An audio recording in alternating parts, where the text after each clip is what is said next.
بسم اللہ الرحمن الرحیم الحمد للہ رب العالمین والصلاة والسلام علی سید الانبیاء والمرسلین۔ اس سے پہلے ہم نے ایک حدیث پاک پڑھی تھی جس میں حضرت سعد بن ابی وقاص رضی اللہ تعالیٰ عنہ کی بیماری کا ذکر ہے کہ وہ مکہ شریف میں حج کے موقع پر شدید بیمار ہوتے ہیں۔ اللہ کے نبی علیہ الصلوۃ والسلام ان کی تیمارداری کے لیے جاتے ہیں اور وہ اپنی وراثت کو اپنی اکلوتی بیٹی کے لیے چھوڑنے کے حوالے سے سوال کرتے ہیں کہ اس کے لیے میں تھوڑا سا مال رکھ دوں اور زیادہ اللہ کی راہ میں خرچ کر دوں، تو اللہ کے نبی علیہ الصلوۃ والسلام اس سے منع فرماتے ہیں۔ اور ایک بات جو ہم نے پہلے ذکر نہیں کی تھی، آج خصوصیت کے ساتھ اس کے متعلق گفتگو ہوگی کہ رسول اللہ صلی اللہ تعالیٰ علیہ وآلہ وسلم نے حضرت سعد بن ابی وقاص رضی اللہ تعالیٰ عنہ سے ارشاد فرمایا کہ اپنے ورثاء کو مالدار چھوڑ کر جانا یہ تمہارے لیے اس سے زیادہ بہتر ہے کہ انہیں فقیر اور تنگ دست چھوڑ کے جاؤ اور وہ لوگوں کے سامنے ہاتھ پھیلاتے پھریں۔ اور پھر ارشاد فرمایا کہ تم اللہ کی رضا کے لیے جو کچھ بھی خرچ کرو گے اللہ رب العزت تمہیں اس کا اجر عطا فرمائے گا، یہاں تک کہ تم جو اپنی بیوی کو ایک لقمہ کھلاتے ہو اس پر بھی اللہ رب العزت ثواب عطا فرماتا ہے۔ تو اس حدیث مبارکہ میں جو انتہائی اہم بات ہے وہ یہ کہ اپنے ورثاء کو مالدار چھوڑ کر جاؤ، یعنی اسلام مال کمانے کی ممانعت نہیں کرتا، مال کمانے سے منع نہیں کرتا، ہاں حرام مال کمانے سے اسلام منع کرتا ہے۔ بعض لوگ یہ سمجھتے ہیں کہ جو مذہبی لوگ ہیں یا اسلامی لوگ ہیں یا اسلام کے ساتھ جڑے ہوئے لوگ ہیں انہیں فقیر منش ہونا چاہیے، سادی زندگی گزارنی چاہیے، امیری کی طرف نہیں جانا چاہیے، زیادہ مال نہیں اکٹھا کرنا چاہیے، زیادہ مال نہیں بنانا چاہیے۔ تو یہ ان لوگوں کی خام خیالی ہے، یہ ان لوگوں کا بھول پن ہے یا ان کی جہالت ہے۔ حالانکہ صحابہ کرام رضوان اللہ تعالیٰ علیہم اجمعین میں بڑے بڑے امیر صحابہ کرام موجود تھے۔ سب سے بڑی مثال حضرت سیدنا عثمان غنی ذو النورین رضی اللہ تعالیٰ عنہ، جو حضور نبی رحمت علیہ الصلوۃ والسلام کے داماد بھی ہیں، اسلام کے تیسرے خلیفہ بھی ہیں۔ آپ کی مالداری کی بڑی شاندار مثالیں موجود ہیں کہ آپ کو اللہ رب العزت نے مال عطا فرما رکھا تھا۔ تو مال کمانا، مال اکٹھا کرنا، مال جوڑنا، اس میں کسی قسم کی کوئی ممانعت نہیں۔ ہاں مال اکٹھا کر کے پھر اس میں سے صدقہ خیرات نہ کرنا، اس کی ممانعت ہے۔ مال اکٹھا کر کے پھر اس میں سے صدقات و زکوٰۃ نہ ادا کرنا، اس کی ممانعت ہے۔ مال اکٹھا کرنا اور حرام طریقوں سے اکٹھا کرنا، اس کی ممانعت ہے۔ مال اگر آپ حلال طریقوں سے اکٹھا کرتے ہیں، آپ کا حلال روزگار ہے، حلال تجارت ہے، حلال ذریعہ معاش ہے، تو آپ جتنا مرضی مال اکٹھا کریں اور پھر اسلامی اصولوں کے مطابق زندگی گزاریں کہ آپ اللہ رب العزت کی راہ میں اس مال میں سے جو رب نے عطا کیا ہے آپ زکوٰۃ اور خیرات بھی کریں،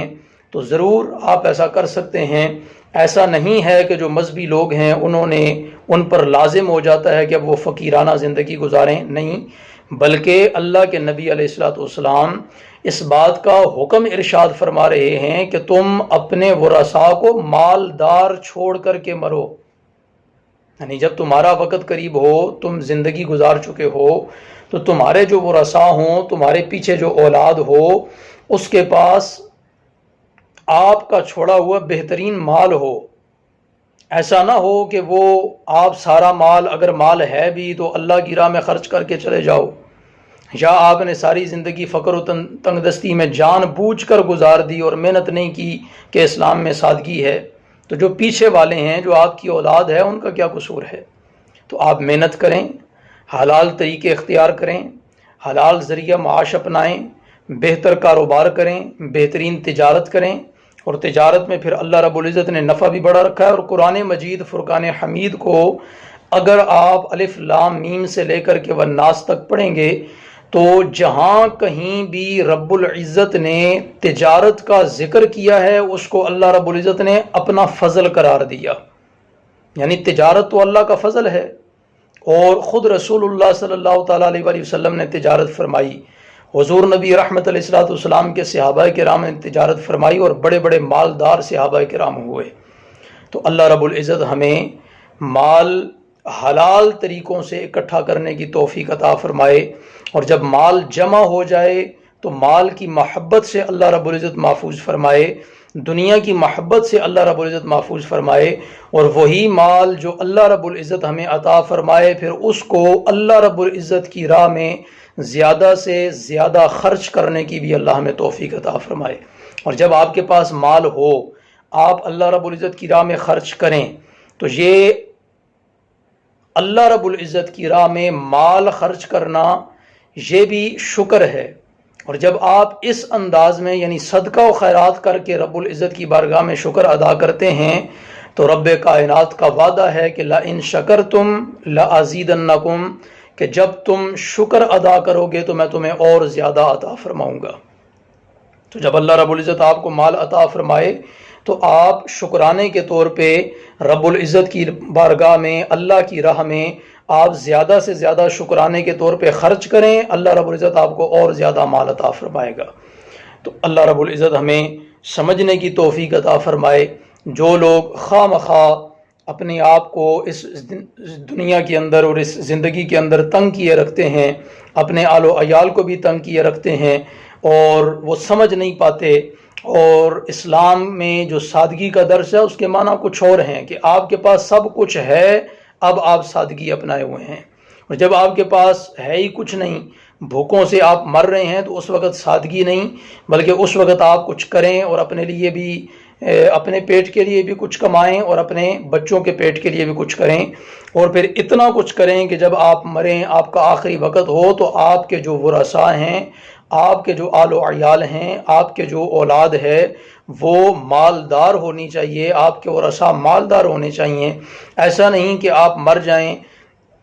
اور آپ کی اولاد جو ہے وہ لوگوں کے سامنے بھیک مانگتی پھر رہی ہو۔ اللہ کے نبی علیہ الصلوۃ والسلام نے ارشاد فرمایا، اپنے ورثاء کو مالدار چھوڑ کر جانا یہ تمہارے لیے اس سے بہتر ہے کہ انہیں فقیر اور تنگ دست چھوڑ جاؤ اور پھر وہ لوگوں کے سامنے بھیک مانگتے پھریں، لوگوں کے سامنے ہاتھ پھیلاتے پھریں۔ اللہ رب العزت ہمیں سمجھنے کی توفیق عطا فرمائے، اور پھر جو مال آپ بنائیں گے، مال اکٹھا کریں گے، اس کو کہاں خرچ کریں گے؟ اپنے بیوی بچوں پر ہی خرچ کریں گے۔ تو جب آپ اپنے بیوی بچوں پہ وہ مال خرچ کریں گے تو وہ بھی آپ کے لیے کار ثواب ہے، وہ بھی آپ کے لیے کار خیر ہے، وہ بھی آپ کے لیے بہترین عمل ہے کہ اس پر بھی اللہ رب العزت آپ کو ثواب عطا فرمائے گا۔